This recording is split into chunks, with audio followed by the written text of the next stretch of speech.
Welcome into the Big Ten Network Digital Studio. I'm Emily Ehman. So excited to be joined by Destiny Sanchez, the Lisa Byington Award winner for the most outstanding female broadcaster in the StudentU program. Destiny, thanks for joining me here. Thanks for having me. I'm excited. Yeah, excited to dive in a little bit more to your background and to chat a little bit Penn State, a little bit about you. So first I got to know, when you earned this award, what was your reaction when you heard about it? Oh, I was extremely grateful. I think it's been a long year of just trying to get better at broadcasting, really hone down on my skills. I was a finalist last year, so receiving Lisa's feedback was huge to just kind of seeing what I can go into my senior year to see what types of skills or different things I want to tweak about my on-camera presence or the way I approach stories. And honestly, I really just wanted to go into the year having fun. And when I found out that I received the award, it was just a cherry on top to my time at Penn State, and I'm extremely grateful. All right, well, let's dive into your time at Penn State. You've covered so many sports in that program. Which one has been your favorite sports program to cover? I mean, Penn State football. I mean, it's just so much fun being in Beaver Stadium. The fans, I did a segment called Beaver Stadium Extra, which was kind of the sights and sounds around Beaver Stadium. So talking to fans around the tailgates, but also when NFL talent that went to Penn State, Letterman, come back, just talking to them and how much it means to them to come back and be a part of the brotherhood. I think just my 2 years of covering the team was so much fun. Certainly done a lot around Penn State football. Do you have a most memorable game or maybe event that wasn't football at Penn State that you just remember that sticks out in your brain? I know Penn State volleyball wound up not winning this game, but when Penn State played Nebraska in Rec Hall, it was a whiteout. I mean, Rec Hall is just such a historic venue for Penn State. There's a lot of rich history in that building, and just to see the support for the women's volleyball team was really cool, and to also see Nebraska in the flesh playing, that was definitely a memorable moment other than football. Yeah, I mean, I was at that game, and I think I still can't hear from that game, so Yes. Definitely one of the most memorable games that I've ever covered, so I'm sure it was the same for you.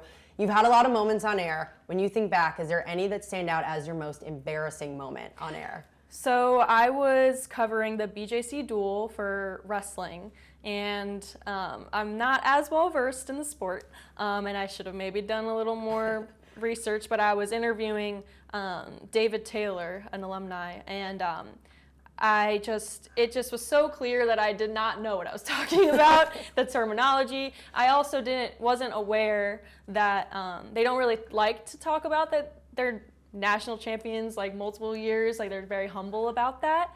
And what I literally asked, like, how does it feel to come back and watch like national champion after national champion with Cael Sanderson? And he looked at me like, who is this girl? Like, what is she talking about? And so that was a good learning experience for me to learn a little bit more about Penn State wrestling, particularly, and then the wrestling sport as a whole. Yeah, it's definitely hard to cover sports that you maybe haven't covered before, or very niche sports where the rules aren't necessarily clear when you haven't done it. So I've definitely been there with you.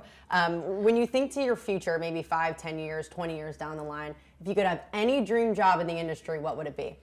You know, I think that I have a lot of different career aspirations which could fall into sideline reporting or hosting or doing kind of long form.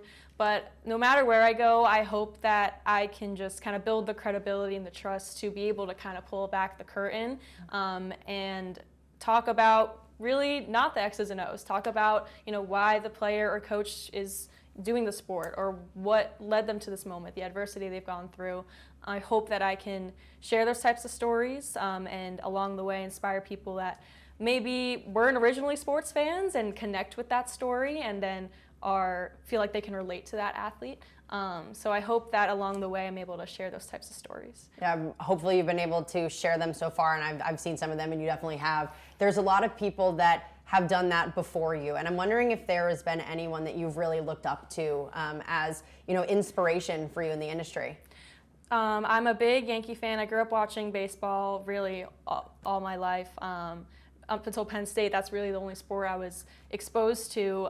Meredith Marakovits for Yes Network was only one of the very few women I would see on TV just watching baseball, and just I could tell in the clubhouse she's very well respected, and the way she carries herself is definitely someone that I look up to. And of course, Lisa Byington, a trailblazer in women's sports. So I have a lot of mentors out there, and a lot of people that I look up to But I think seeing Meredith on TV when I was so young and still seeing her on TV is really inspiring.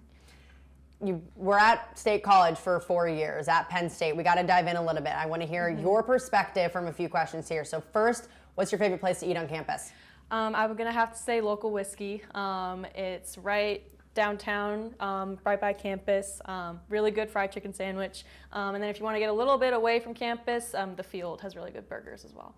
Are there any hidden gems on campus that you go to, maybe if you have some off time or just are really pretty or interesting? I really love the alumni garden. The alumni associations over there, but they have a pond, they have little seating areas, a lot of flowers and greenery. I definitely go there. And a popular spot too is the Arboretum. Definitely a place to go if you want to get some quiet. Also a lot of greenery and plants. But the Alumni Garden is definitely one of my favorite, little lesser known spots. Love that. Okay, you've had the chance to cover so many different sports teams at Penn State. I'm wondering, what's an underrated team that maybe we should know about that we don't, or is on the come up? Honestly, Penn State baseball. I know that they've had a lot of ups and downs throughout the years, but Coach Gambino came in and brought them to the national championship game for the first time in many years. And I think he's coming from Boston College, which was another really strong baseball program. And I just see a little bit of a spark with the team. So I think if Gambino stays for a few more years or for a long time, I think that he could really build something really big for Penn State baseball. I'm definitely excited to follow along. Destiny, you are the absolute best. Thank you for joining me. It was fun to get to know a little bit more about you and to hear your thoughts on some State College stuff. Thanks for having me, Emily.